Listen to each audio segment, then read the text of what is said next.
नाज़रीन, आज हम बात करने वाले हैं रिबार यानी सरिया की, जो आप घरों में डालते हैं, अपने कमर्शियल बिल्डिंग्स में डालते हैं या अपने और तामीराती प्रोजेक्ट्स में डालते हैं। तो इसका कंप्लीट प्रोसेस हम अपनी इस वीडियो में आपको बताएंगे। बिस्मिल्लाहिर्रहमानिर्रहीम। नाज़रीन, मैं कामरान नज़ीर टाइप स्टील सोल्यूशन के यूट्यूब चैनल पर अपने तमाम नाज़रीन को वेलकम कहता हूँ। नाज़रीन, जैसा कि आप जानते हैं, वैसे तो हमारी सारी वीडियो स्टील से रिलेटेड और उसके टेक्निकल नॉलेज से मुतल्लिक होती हैं, लेकिन आज की हमारी ये वीडियो आपके लिए डिफरेंट होगी, जो कि बहुत ही दिलचस्प, मालूमाती और इल्म से भरपूर होने वाली है।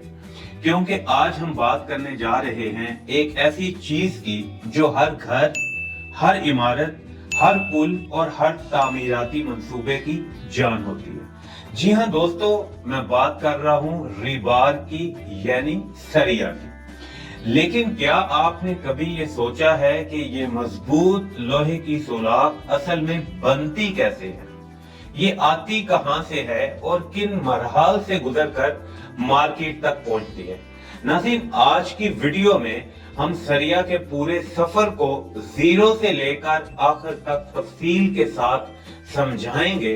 इसलिए आपने हमारी इस वीडियो के साथ जुड़े रहना है और पूरा फोकस हमारी इस वीडियो पर रखना है, क्योंकि ये सिर्फ स्टील इंडस्ट्री के लोगों के लिए नहीं बल्कि हर आम बंदे के लिए है, जो घर बना रहा है, जो बिल्डिंग बना रहा है, भले वो कमर्शियल है या रेजिडेंशियल, उन सब के लिए ये हमारी वीडियो मालूमाती होने जा रही है। नाज़रीन, अगर हम बात करें स्टील इंडस्ट्री में सरिया बनने की, तो इसमें जो सबसे पहला प्रोसेस होता है स्क्रैप का होता है। नाज़रीन, बेसिकली जो स्क्रैप है इसमें 3-4 क्वालिटी का होता है। अगर हम सबसे पहले बात करें तो हम तो अपनी लैंग्वेज में इसे एलएमएस कह रहे होते हैं, लेकिन असल में ये स्क्रैप आपने देखा होगा, प्लेटें जो आप यूज करते हैं एमएस की, या इसके अलावा जो गली मोहल्लों में या घरों में टूटा फूटा जो स्क्रैप होता है या कोई मशीनरी का पार्ट होता है, तो वो ये सारा जो स्क्रैप होता है ये एक टाइप है यूज होने की।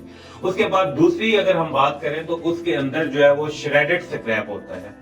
श्रेडेड स्क्रैप जो होता है, डिफरेंट गाड़ियों की पूरी बॉडीज को क्रश करने के बाद ये स्क्रैप बनाया जाता है। इसके अलावा टीन के बंडल स्क्रैप होता है जो कि इसके अंदर यूज होता है। नाज़रीन, मैं बिल्कुल आसान करके आपको समझाना चाह रहा हूं ताकि आपको इसकी प्रॉपर से समझ आए।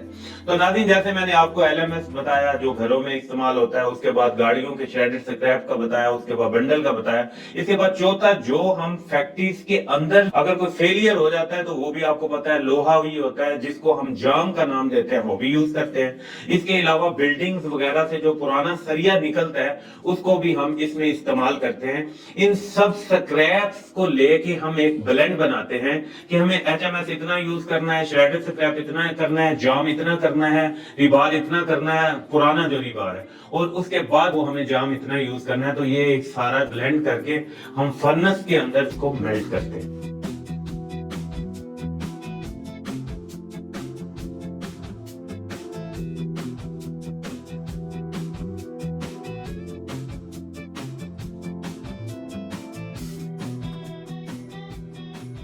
नाज़रीन, आपको हमने स्क्रैप के बारे में बताया। इसके बाद जिस वक्त फर्नेस के अंदर स्क्रैप की मेल्टिंग हो जाती है तो उसके बाद हम लिक्विड मेटल का टेम्परेचर चेक करते हैं। टेम्परेचर चेकिंग के बाद हम अलाई एडिशन इसके अंदर करते हैं। अलाई एडिशन है क्या? इसके अंदर हम मैग्नीज, सिलिकॉन वगैरह डाल रहे होते हैं, यानी सिलिको मैग्नीज वगैरह।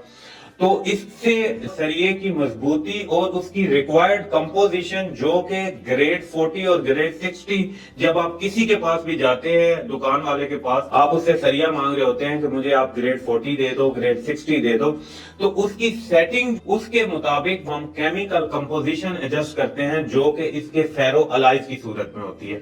तो ये फेरो अलाइज जो है वो ग्रेड की कंपोजिशन के हिसाब से कम या ज्यादा डाले जाते हैं। वो इस स्टेज के ऊपर होते हैं जिस वक्त हम मेल्टिंग कर लेते हैं।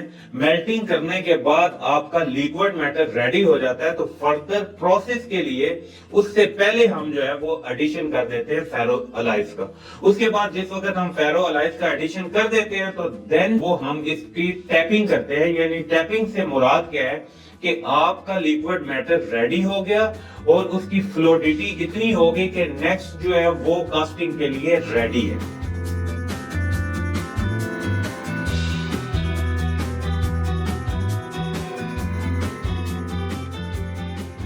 तो इससे अगला जो हमारा प्रोसेस होगा टैपिंग के बाद वो कास्टिंग का होगा। नाज़रीन, जैसा कि मैंने आपको बताया कि हम लोग जो है वो स्टील जिस वक्त कंप्लीट मेल्ट कर देते हैं और उसको टैपिंग कर देते हैं लैडल में, इसके बाद जिस वक्त कंप्लीट हमारी दुरुस्त जो है वो कंपोजिशन तैयार हो जाती है, तो इस मेल्टिंग स्टील को मुख्तलिफ सांचों में डालकर रेगुलर शेप वो इसकी तैयार की जाती है।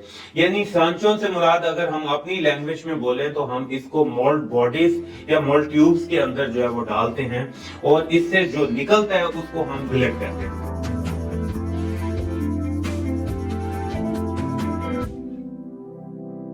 नाज़रीन, बिलेट दरअसल वो सरिया का खाम माल ही होता है जो आधी तैयार शुदा शक्ल में होता है। इन बिलेट्स को आगे फर्दर जो है वो दो तरीकों से किया जाता है। नाज़रीन, आपने सुना होगा कि कुछ लोग जो है वो डिमांड कर रहे होते हैं कि मुझे सीसीएम का सरिया चाहिए। तो नाज़रीन, ये वही बिलेट्स बनते हैं सीसीएम पर जिससे आगे जो है वो फर्दर सरिया बनता है। नाज़रीन, इसके आगे फर्दर दो तरीके होते हैं। एक तो बिलेट्स को जो है वो ठंडा किया जाता है और साइज और वजन के मुताबिक इसको काटा जाता है।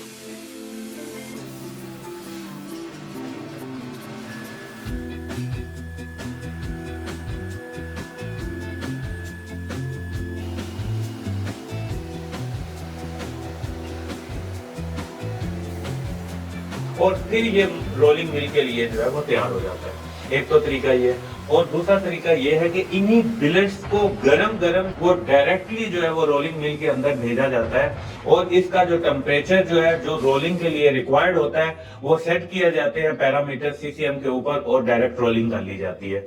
और एक तरीका जैसा मैं आपको बता चुका हूँ उनके बिलेट को ठंडा किया जाता है, फिर दोबारा से वो रीहीट किया जाता है।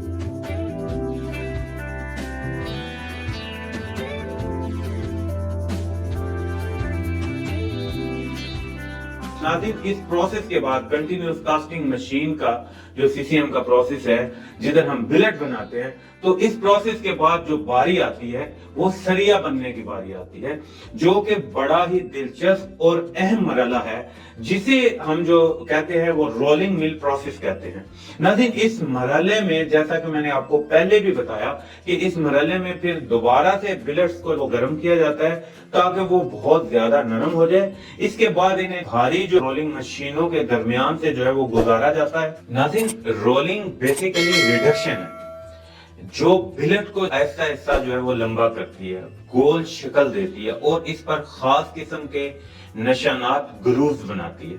नाज़रीन, ये ग्रूव सिर्फ खूबसूरती के लिए नहीं होते बल्कि यही निशानात सीमेंट और कंक्रीट के साथ सरिया की मजबूत गिरफ्त बनाते हैं।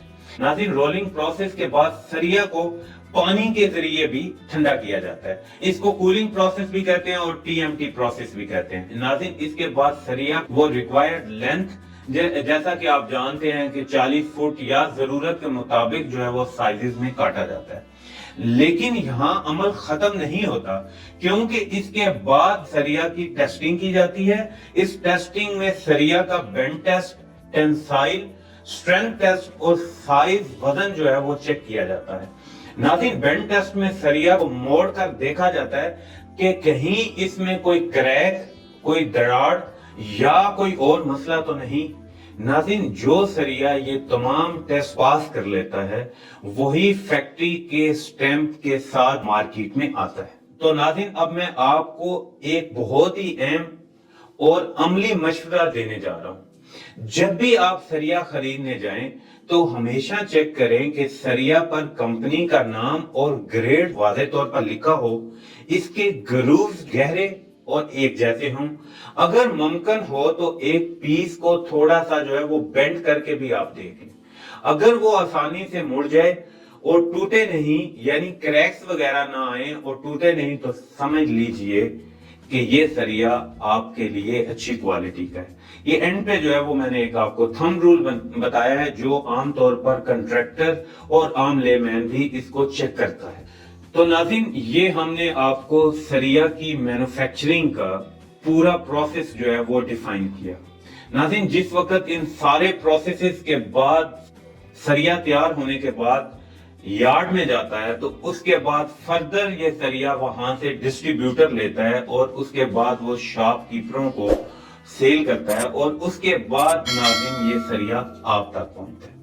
تو ناظرین ہم نے یہ کوشش کی کہ آپ کو اپنے اس کنٹینٹ کے تھرو سریے کا کمپلیٹ پروسیس بتائیں اور ساتھ میں ہم آپ کو ویڈیوز کے تھرو بھی کوشش کریں گے اس کو دکھانے کی۔ تو ناظرین یہ تھا سریے کا کمپلیٹ پروسیس۔ امید کرتا ہوں کہ آپ کو ہماری یہ ویڈیو ضرور پسند آئی ہوگی۔ تو اسی کے ساتھ آپ سے اجازت چاہیں گے، اپنی دعاؤں میں ضرور یاد رکھیے گا، لیکن ہمارے اس چینل کو لائک کرنا اور سبسکرائب کرنا مت بھولیے گا۔ یہ چینل نہ صرف انجینئرز کے لیے بلکہ عام لوگوں کے لیے اور بزنس مینوں کے لیے بھی ہیلپ فل ہونے والا ہے۔ تو اسی کے ساتھ آپ سے اجازت چاہتے ہیں۔ اللہ حافظ۔